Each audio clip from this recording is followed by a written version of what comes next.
You know, there's something about the Ozark people. Not only are they friendly, they're very resilient.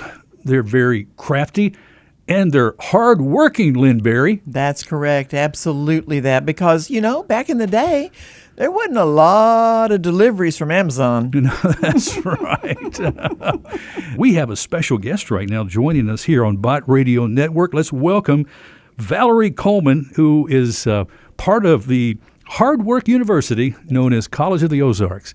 Valerie, welcome to Bot Radio. Thank you so much. It's so great to be here. You look Christmassy.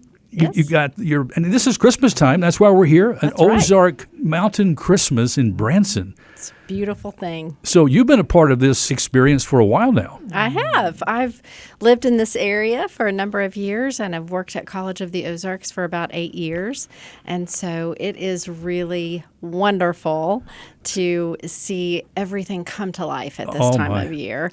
And just as you were speaking about hardworking and the values, that has just made me think, okay, he's describing something that I know and love very dearly, which is College of the Ozarks. All of the students work to offset their college tuition. They don't pay out of pocket for their college tuition, which is unheard of. And we talk about education and the value of education, the price that's put on it today, which is astronomical. Students are paying back for so many years. I mean, even to the point our government is looking at the point of trying to wipe out college debt, because it is such a heavy load. But you guys have a solution, right? That's right. That is exactly right. And at College of the Ozarks, part of that process of working to offset their tuition is a beautiful thing too, because they're learning work ethic and they're learning character and they're developing character. And so all of those things work together. We have to learn responsibility for our choices and what we really bring on ourselves many times. So I love to see that piece of it and the development of the students and their character. I had the privilege of actually experiencing some of the product of the college yesterday. Annie Sowell was on the show, and she was co-hosting with me because Lynn had other obligations, and she put her assistant here, Annie. She and her husband both are graduates of the College of the Ozarks. That's right. Yeah, she's amazing, and she's such a gem, and I'm so excited for her working at the Branson Chamber with my favorite person in the world, Miss Lynn Berry. So she's learning from the best. Other big news at the college, the new president, Brad Johnson, is now in place, installed. Dr. Jerry Davis, who has been president for how many years? He was there 34 years. 34 years. Now is the new chancellor? That's correct. So he still serves the college in that way and is traveling very much on behalf of the college and visiting with our beautiful, beautiful donors and friends of the college all over the nation, and really continuing on in that he began the minute he stepped foot on that campus. Wow. I would dare say, but those relationships are important to us. So it's an exciting time. It's definitely an era of pass the baton. But also stay true to your mission and your vision. Valerie, give us some of the backstory behind the creation of the College of the Ozarks. Because, it really is one of the best kept secrets, not only in the Ozarks, but in all of the United States. Oh, absolutely. And it's interesting to hear people on different radio programs throughout the year talk about, every once in a while, that little flare will kind of catch the airwaves. Mm-hmm. But we were started in 1906 by a Presbyterian minister who saw the need in the Ozarks for education. What an interesting time if you'd lived back then, just the difficulty of travel and the difficulty that some of those folks went through just to carve out an existence here in the Ozark Hills, and we're so glad that they did. But the college was developed in 1906, and it was a work college even then.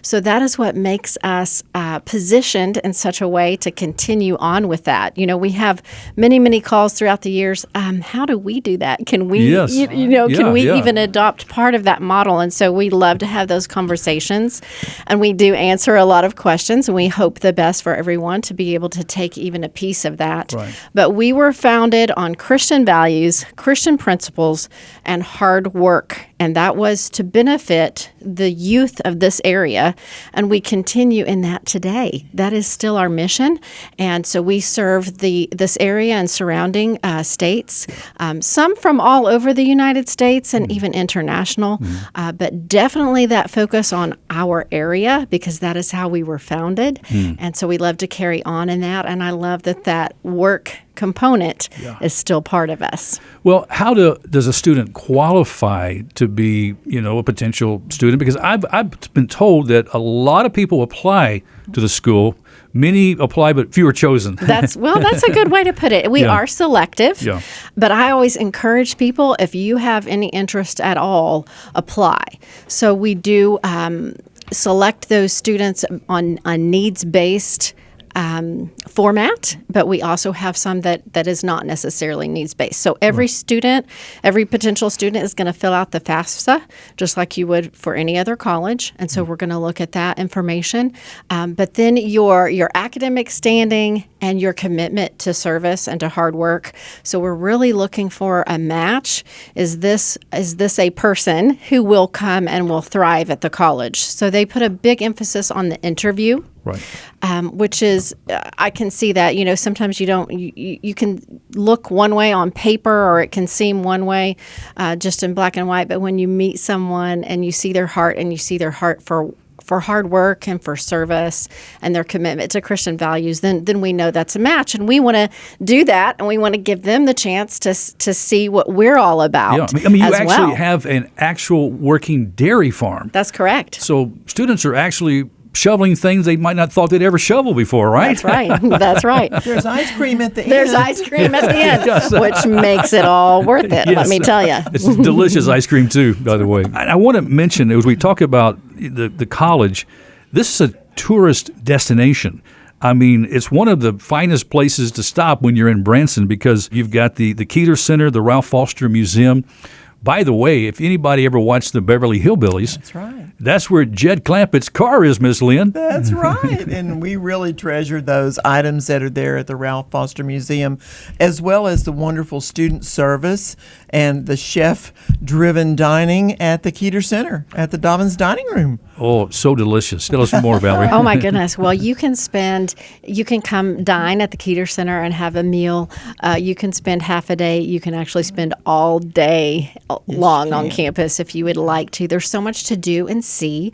Many things are free, and we welcome guests to come and experience campus. We have Patriots Park at the very entrance to our campus. Yes. And that is a place of honor and respect for all who have served and sacrificed in service to our country through the military.